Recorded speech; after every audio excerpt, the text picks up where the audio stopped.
Alright guys, check this out. We are in a new phase of Empower Your Pattern 2.0. I'm talking about the administrative phase. There's going to be a product I'm working on, an audio product at some point coming out. It's going to be called The 10 Laws of Entrepreneurship. Part of my Juris Destiny deal. Okay, alright? But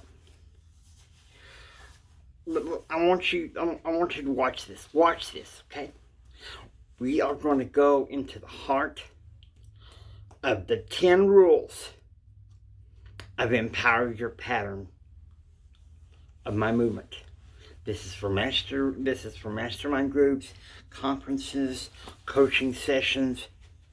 These are the rules I have. And a lot of the rules I've learned from network marketing conventions. I've learned from personal experiences in my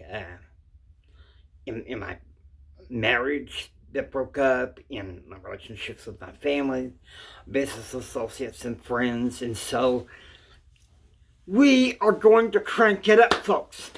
I'm talking about top-notch leadership here. Okay, are you ready? I hope so, because here we go. We're going to hit these right out of the box. Number 1, love and believe in yourself. Okay? You know, part of the greatest 2 commandments that are in the Bible. Love your neighbor as you love yourself. It's important to love your neighbor. But in order to love your neighbor, you have to love yourself. You know, kind of give yourself a big old hug, if you know what I'm talking about. I'm a hugger, okay? I love to love people's necks. But anyway, that's beside the point. I've read authors like Dr. Norman Vincent Peale and David J. Schwartz talk about this. This is important for you to understand, okay?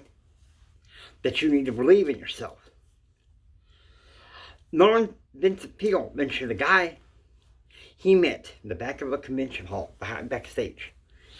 He was very nervous about a big business deal that he had. He thought he was done for. And Dr. Norman Vincent Peale used a verse in the Bible, Philippians 4:13, to teach this concept of believing yourself. I can do all things through Christ, which strengtheneth me, okay? And then Dr. David J. Schwartz, in The Magic of Thinking Big, he mentioned a guy that didn't do so well on a test. He made some serious mistakes. And he brought the man into the office. And the man explained that he was lacking belief in his abilities. And Dr. Schwartz, I think, was allowing the opportunity to repeat the exam or repeat the test, whether it was. And he gave him a kind lecture on how to believe in yourself. In order to believe in yourself, let me tell you something, you've got to love yourself. And that can be hard, okay? That can be hard, don't get me wrong. But it's like an old popular 80s music song that I even heard in speech class.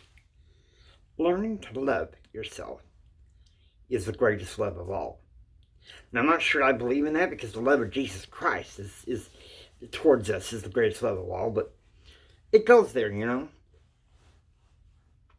Now, number 2, know your audience. You guys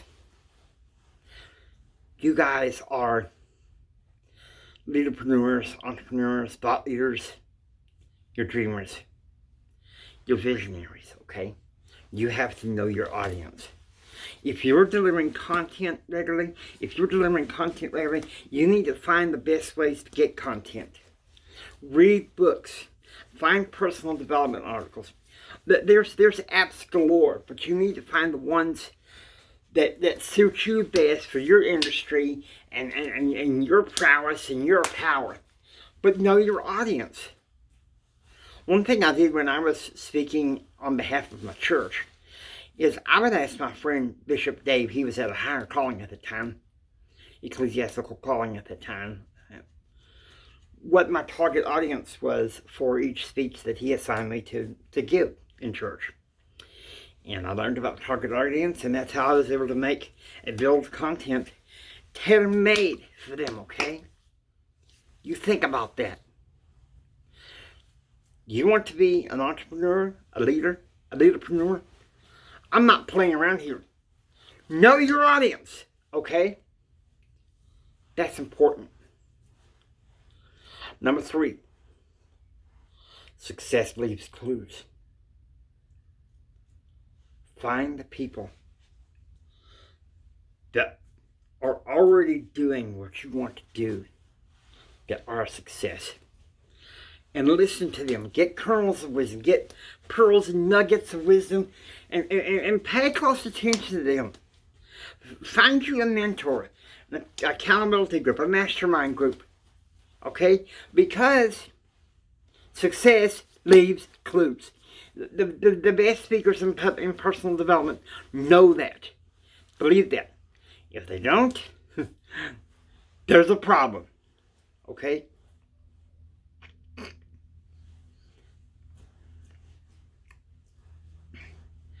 Number 4, drama's out. Peace is in. You know, I'm aware of what's going on with COVID and everything. Well, let me tell you something. And I'm sure some of you are like this, so sick and tired of drama. So if you're going to be a part of the Empower Your Pattern community, which if you subscribe, it would be such a wonderful blessing. You subscribe, maybe leave me your email address or something in the contents below. I will send you a power-packed MP3 explaining the rules a little bit more in depth, okay? So please subscribe, because it'd be wonderful to hear from you. I would love to have you in the Empower Your Pattern 2.0 community. But you gotta get rid of drama. Successful people, they don't have time for drama. You cut them out. You cut them out. I see my psychiatrist on occasion for my bipolar disorder. He tells me straight up, Mr. Hendrick, if someone is causing drama in your life, cut them out and don't look back. Okay? Good. Number 5. Create your pattern.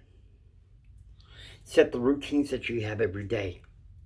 Set up your productivity scales and yardsticks. It's important. Have the habits that you feel is necessary for your success. And I'm not just talking temporal, folks. I'm also talking spiritual. Spiritual should be your baseline. Your faith comes first. So you're like, man, I thought it'd be done by the wayside with Empower Your Pattern 2.0.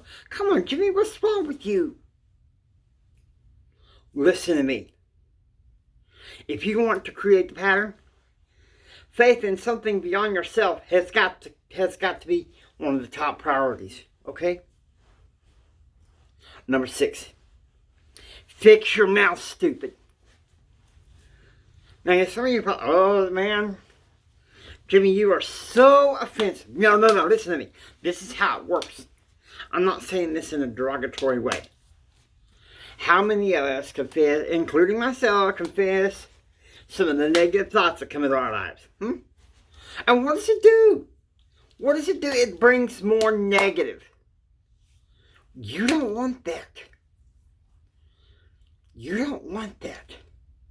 You want positive vibes, positive experiences, a positive, healthy environment. I have a friend of mine in Toastmasters who is a coach, and one thing that she posted on social media is that you get to choose what is a healthy environment for you.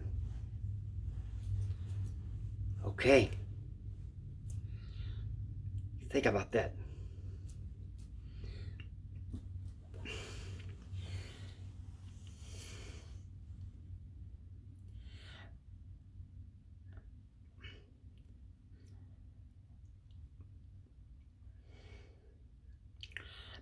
Number 7. Of course, these may be slightly different from my book. I apologize.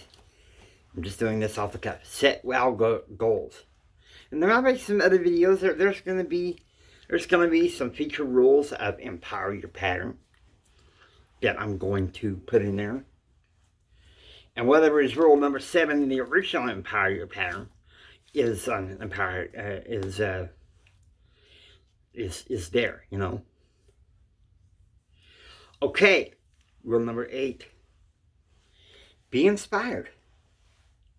Listen to something motivational and positive every day. Every single day. If there's a speaker that you like, and say you can't do all the traveling and all that stuff, and you want to be a speaker or something, whatever it is industry you want to be in, find someone that you can have as a mentor from afar until you can put the capital and the sweat equity to get to be with them. And then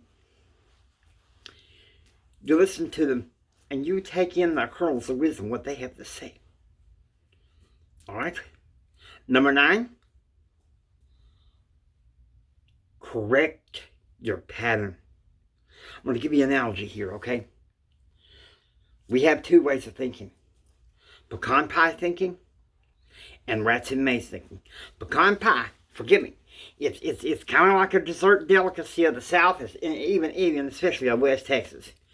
And especially around Christmas time, you know? So, when I speak of humility, in my speaking events, you know, I'm down home, pecan pie. So, get ready. That's the sweet, positive thinking. Your rats and maze thinking is like, oh my gosh, I'm trapped. I got this dead-end job and I hate it. And I want to reach people. I want to influence people. So, but your rats and maze thinking is, I'm trapped. I'm trapped. And you know, if you stay too long and I'm trapped, you will be trapped. So learn how to deal with rats and maze thinking. One of the ways I recommend is creativotomies. I've done several videos on those. Okay. And also, reform your ways. If you're doing something bad and it's not helping you in your success and you know that it's wrong, and if it is helping you and your conscience gets you, reform your ways so that you can have better success, okay? This is a spiritual law. I'm glad you can see this. Alright? Number 10. Enjoy good, clean living. You know, a lot of these kids nowadays, they watch some rather intense material. You know, with a lot of violence, sex. Don't get me wrong, my generation is just as bad being carried away in that just as well. But we become more sensitive as we get older to that. So what we do is this. Watch stuff that's positive, uplifting. Listen and read stuff that's positive and uplifting. Okay? Live a good, clean life according to the laws which you list to obey. Alright? This is all about leadership, and I hope this helped you. Next time, we will talk about how to have our hustle factor. Take care.